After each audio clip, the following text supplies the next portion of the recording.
कि गुरु बीजाणु जनन जैसे ही आता है मन में एक आ जाता है कि ये किसके बारे में बात किया जा रहा है, मादा के जनन वाले भाग के बारे में या पुष्प के मादा युग्मक के बारे में कि किस प्रकार से होता था, क्या था नहीं था। तो बताया गया था वहाँ पे कि गुरु बीजाणु मातृ कोशिका के अंदर अर्धसूत्रण विभाजन होता था, तो जिसके कारण 4 गो गुरु बीजाणुओं का क्या होता था, निर्माण हो रहा था। अभी जो हम लोग पढ़ेंगे वो ये पढ़ेंगे कि उसी गुरु बीजाणु निर्माण के बाद जो युग्मक जो बनता है, युग्मक का जो संरचनाएं होती है, वो युग्मक का संरचनाएं किस प्रकार से हो पाता।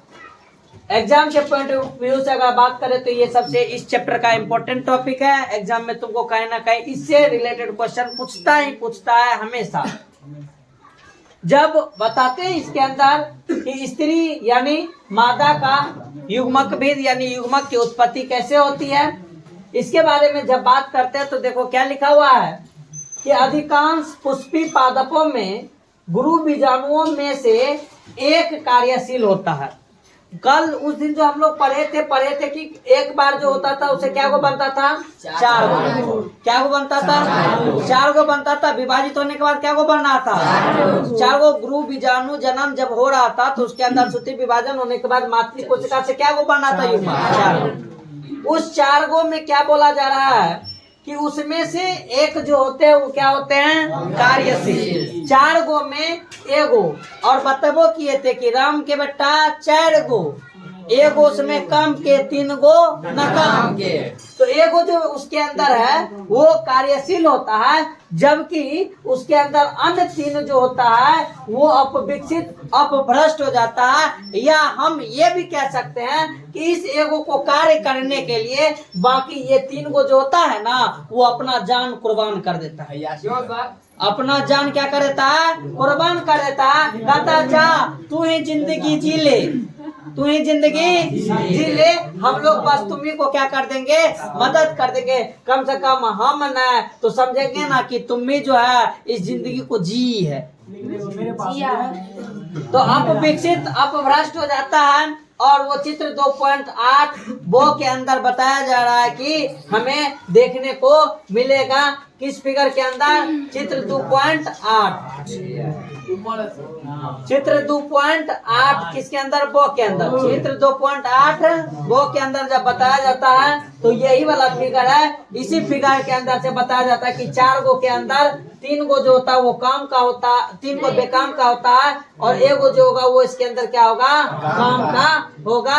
यहाँ पर इसकी संरचना को दिखाया गया जो आगे चल के, और इसको हम बेहतर ढंग से बताएंगे, पहले पढ़ लो क्या लिखा हुआ है आगे हमारे पास कि केवल कार्यशील गुरु बीजाणु स्त्री यानी मादा जो कार्यशील एगो है, युग्मक उत्पत्ति के बाद यानी भ्रूण कोश के रूप में, उसी को हम बोलते हैं भ्रूण कोश के रूप में क्या हो जाता है, विकसित होता है। यानी 4 गो में एगो जो होता है वो किस रूप में आगे चल के विकसित हो जाता है, उसके भ्रूण कोश में विकसित हो जाते हैं। और एक अकेले गुरु बीजाणु से भ्रूण कोश के बनने की विधि को एक बीजाणुज विकास कहा जाता है। यानी 4 गो में एगो गुरु बीजाणु जो होता है जो भ्रूण कोश का निर्माण करता है, यानी एक अकेले गुरु बीजाणु जो किसमें तब्दील हो जाएंगे, भ्रूण कोश में, वो बनने की विधि को क्या कहा जाता है, एक बीजाणुज के नाम से जाना जाता है। यही नहीं बोला जाता है कि बीजांडका की कोशिकाएं गुरु बीजाणु मातृ कोशिकाएं, कार्यशील गुरु बीजाणु तथा मादा युग्मक विधि के सूत्र गुणता क्या होगी, ये बात हम तुमको उस दिन लिखा चुके हैं कि 2n होगा कि n होगा। यानी बीजांडका बताए थे ना वो दिन, तो बीजांडका की कोशिका उसमें क्या था, n की 2n था। जल्दी से देखिए ना रे, बीजांडका का जो था वो क्या था, 2n की n था, क्या था 2n था ना। उसी प्रकार से गुरु बीजाणु मातृ कोशिका क्या था, MMC, जिसके बारे में लिखाए होंगे, देखो MMC करके लिखाए थे। अरे गुरु बीजाणु मातृ कोशिका नहीं लिखा है, 2n है। उसके बाद कार्यशील गुरु बीजाणु जो वो क्या है, यानी ये गुरु जो बना दो ये युग्मक की तरह काम करेगा, n होगा, क्या होगा, मादा युग्मक विधि की सूत्र गुणता क्या होगी, ये भी क्या होगी, मादा युग्मक विधि का ये क्या होगा, ये भी n होगा। देखो हाँ, युग्मक के तरह कार्य होगा इसमें। मादा युग्मक भेद या नर युग्मक भेद है एन है ना, उसी प्रकार से मादा युग्मक भेद भी क्या होगा एन। तो इसके अंदर ये तुमसे पूछ देगा कि बीजांडकाय की कोशिकाएं जो वो 2n की n, तो ये बीजांडकाय क्या कोशिका बोल रहा, ये इसमें क्या रहा 2n रहा। गुरु बीजाणु मातृ कोशिका भी क्या 2n, इसके अंदर विभाजन होता था तब ना ये युग्मक बनता था।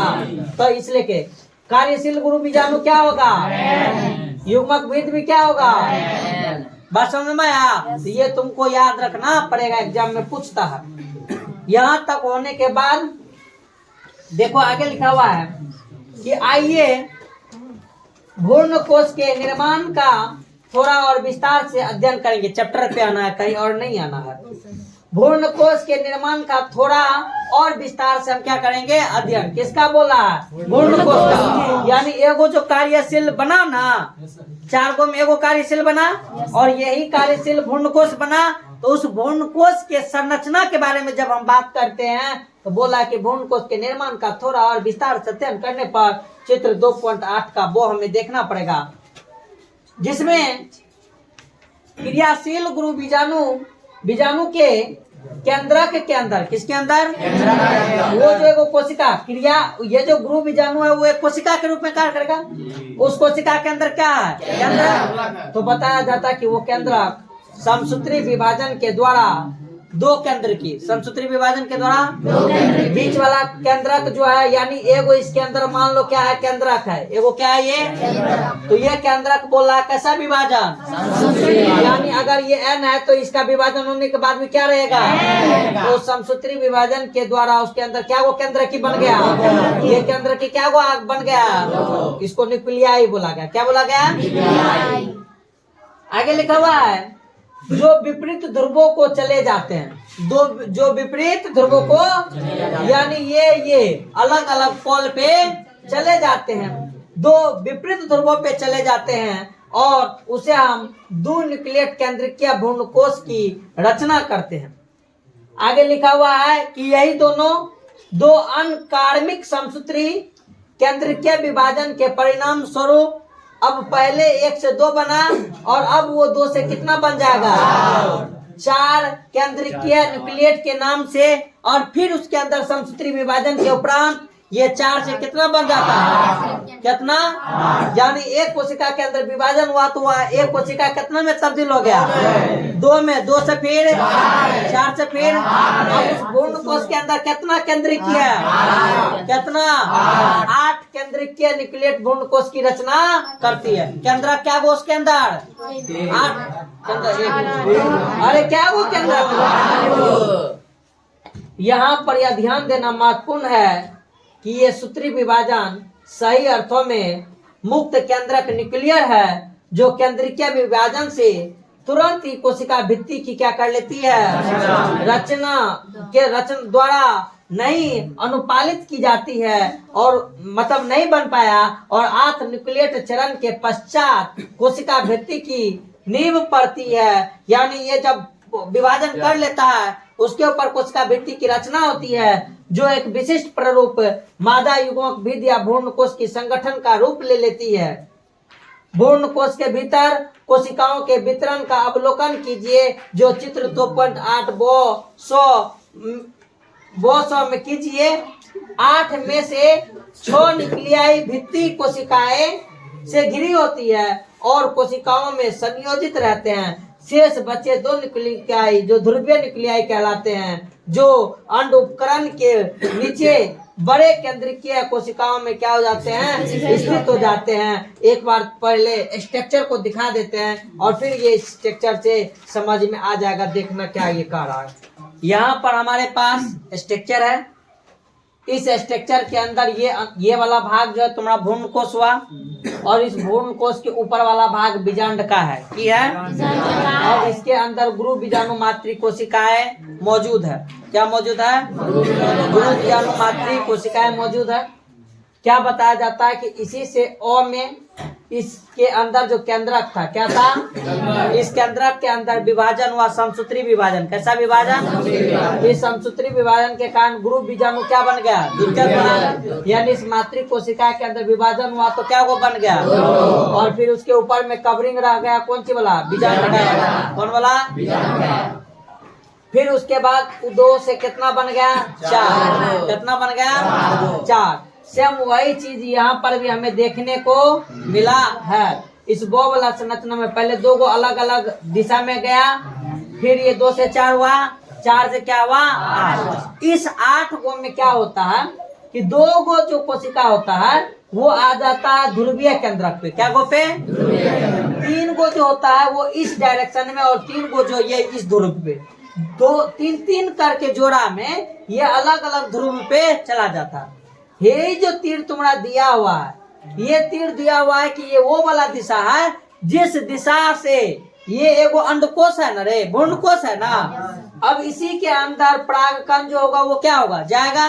परागकण इसी रास्ते के द्वारा इसके अंदर जाएगा। तो इसके अंदर जो कोशिका है ना, इस कोशिका से वो परागकण निषेचन करने का काम करेगा। कौन सी करने का?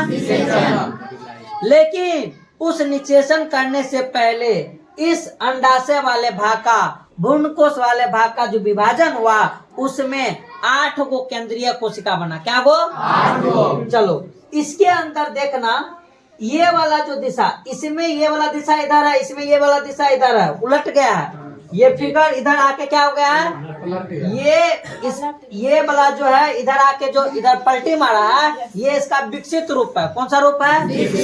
ये एक पूर्ण रूप से विकसित गुरु बीजाणु है।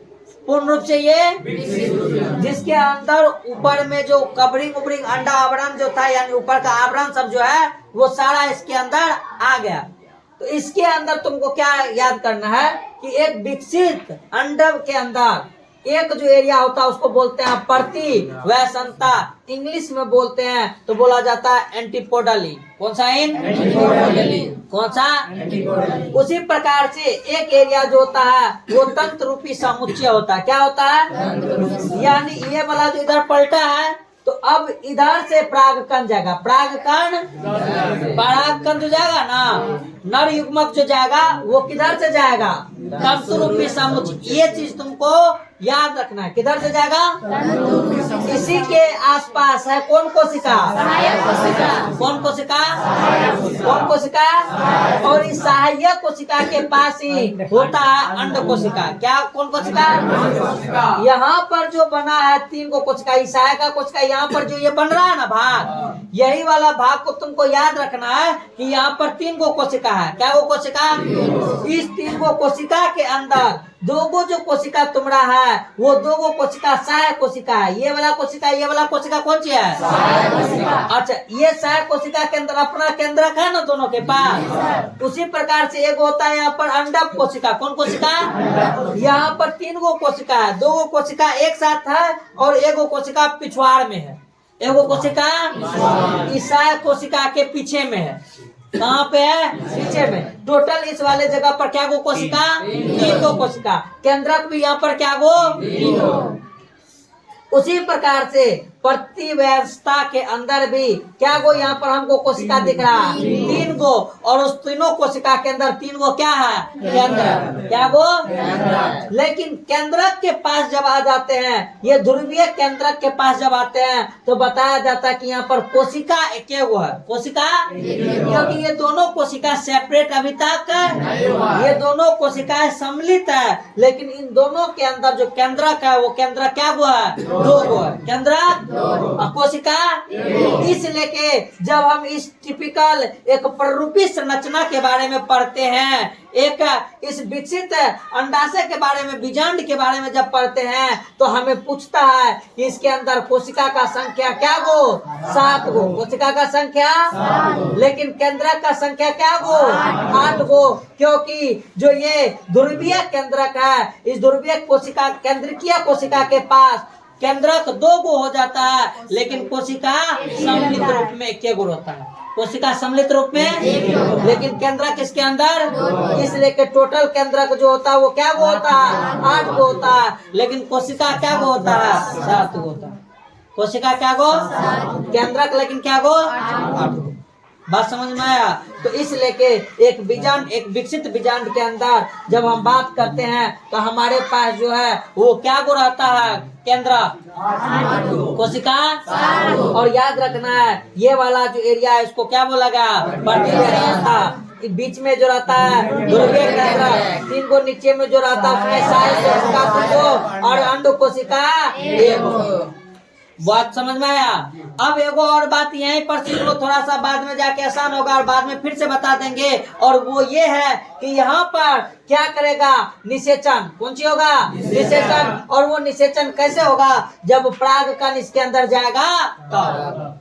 और परागकण जाएगा किस रास्ते के द्वारा, तंतुरूपी समुच्चय के द्वारा। किसके द्वारा, ये एपरेटस वाला एरिया कहलाता है। चला जल एपरेटस वाला एरिया कहलाता है। कौन वाला एरिया, एपरेटस वाला एरिया। यहाँ से ये तंतु रूपी जो समुच्चय है यहाँ से परागकण जाएगा। तो परागकण के अंदर बताए थे क्या वो युग्मक बना था, उसके अंदर परागकण जब विभाजन हुआ था उस दिन बताए थे ना, एगो समसूत्री विभाजन हुआ था, 2 गो युग्मक का निर्माण हुआ था, बोलना। तो उसके अंदर इसमें क्या गो युग्मक जाएगा, 2 गो युग्मक। क्या गो युग्मक, क्या गो युग्मक। और वो जो 2 गो युग्मक जाएगा ना, तो उन दोनों युग्मक के जाने से एगो जो युग्मक होगा वो यहाँ पे अंड कोशिका के साथ, किसके साथ, और एगो जो युग्मक, 2 गो युग्मक है ना, एगो इसके अंड कोशिका के साथ और एगो जो युग्मक होगा वो किसके साथ, किसके साथ, निषेचन करने का काम करेगा। क्या करने का काम करेगा। और इस लेके जब इसके बारे में और पढ़ेंगे तो हम पढ़ेंगे इसमें निषेचन क्या बार हुआ, क्या बार हुआ। इस लेके बोलेंगे कि एक बीजांड के अंदर जो निषेचन होता है वो क्या निषेचन, द्विनिषेचन था। क्या गो निषेचन, क्या गो निषेचन, द्विनिषेचन का निर्माण होता है। कितना निषेचन का, कितना निषेचन। तो हम लोग अभी डबल फर्टिलाइजेशन के बारे में पढ़ेंगे, लेकिन ये फिगर के बारे में पहले समझा। ये वाला एरिया कौन सी होता है, नीचे वाला जो है वहाँ पे क्या होता है, एगो यहाँ पे कौन सा कोशिका है और 2 गो यहाँ पे ध्रुवीय कोशिका। तो निषेचन जो होगा तो एगो किसके साथ निषेचन होगा और एगो जो होगा वो किसके साथ होगा, किसके साथ, अंड कोशिका के साथ। बात समझ में आया। और यही चीज को अभी याद रखना है। इस चीज को अगर तुम याद रख लिया तो है देखना अभी ये चीज तुमको तुरंत समझ में आ जाएगा कि जब इसके अंदर पढ़े थे तो न्यूक्लिएट क्या गो पढ़े हैं, 8 गो, और कोशिका क्या गो है, 7 गो। क्या गो है, 7 गो। वो स्ट्रक्चर जब देख लिए तो है देखो अब इसके अंदर वही चीज लिखल रहेगा, कितना आसानी से समझ में आ जाएगा। देखना सर जी क्या हुआ है, ये कौन सी लिखा हुआ, कोश के अंदर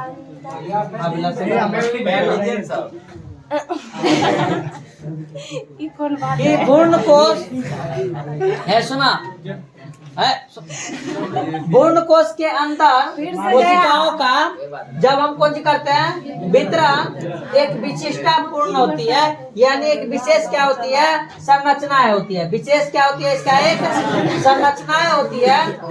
बीजांड द्वारी सिरे, कौन द्वारी, उस दिन पढ़ते ना बीजांड द्वारी सिरे, जहाँ से परागकण घुस रहा था वही का स्ट्रक्चर था कि बीजांड द्वारी सिरे पर भी क्या वो कोशिका है और एक साथ समूहीकृत होकर उस कोशिका को हम अंड उपकरण या समुच्चय का क्या होता है, निर्माण। अभी जो हम स्ट्रक्चर देखे थे यहाँ पर नहीं था ऐसे कर वाला एरिया में, 2 गो सहायक कोशिका और एगो अंडक कोशिका, तो उसी का बोल रहा है कि वो अंड उपकरण या समुच्चय का निर्माण करती है। और इस अंड समुच्चय उपकरण के अंतर्गत क्या वो 2 गो सहायक कोशिका और एगो जो होता है वो अंड कोशिका निहित, मतलब वहाँ पर मौजूद होता है, मौजूद होता है। बात समझ में आया किसका बात कर रहा है। अच्छा, यानी एगो बात और समझ में यही आ जाना चाहिए क्या, कि वो सहायक कोशिका और अंड कोशिका वाला जो भाग है वो वही भाग है जहाँ से नर युग्मक प्रस्थान करेगा मादा युग्मक के लिए। नर युग्मक प्रस्थान करेगा, उसी को हम बोलते हैं कौन सी, बीजांड द्वारी। क्या बोलते हैं, उसी को हम किसके नाम से जानते हैं, तंतुरूपी समुच्चय। किसके रूप में, बात समझ में आया।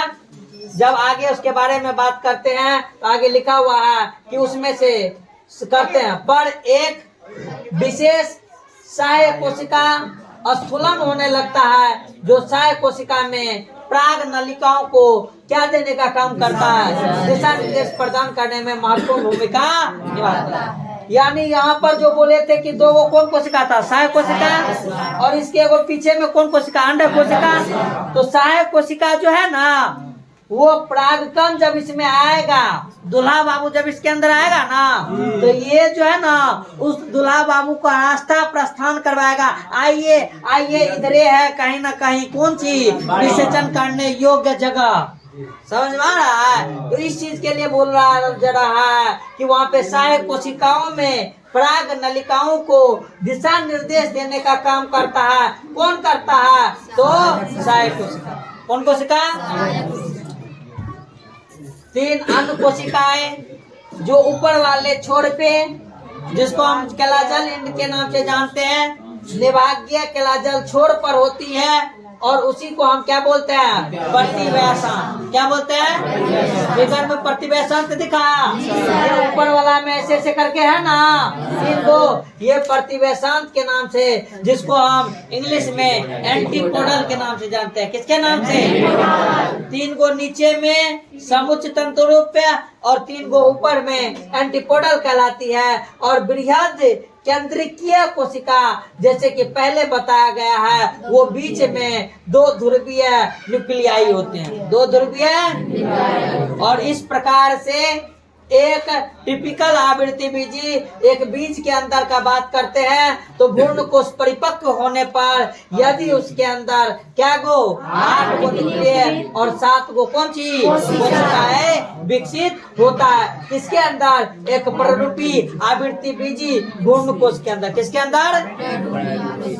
यानी एक विकसित बीज के अंदर का बात करेंगे ना, तो उसके अंदर कौन सा बीज जिसके ऊपर कवरिंग रहता है, एडवांस एंजियोस्पर्म का जो ये है, उसके अंदर का भ्रूण कोश का बात करते हैं, तो उसके अंदर क्या गो 8 गो न्यूक्लियकृत और 7 गो कोशिकीय, यानी 8 गो केंद्रीय और 7 गो कोशिकीय रचना में उसमें दिखाई देता है। जिसमें 3 गो जो है वो एंटीपोडल कोशिका, 3 गो जो है समुच्च तंतु रूप और 2 गो जो है वो ध्रुवीय केंद्रीय के रूप में बोलो मौजूद रहता है कि नहीं रहता। इस तरह से तुमको ये वाला चीज जो है एग्जाम में हर बार जरूर कुछ ना कुछ ऑब्जेक्टिव या सब्जेक्टिव इसके अंदर पूछने का काम करता है।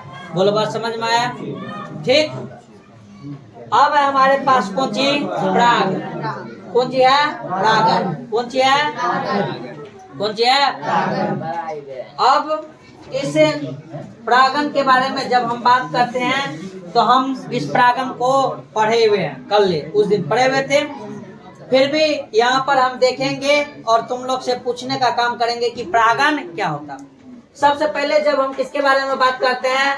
प्रागन के बारे में। तो ये प्रागन बोलो क्या है? ये प्रागन होता क्या है? प्रागन का मतलब क्या होता है?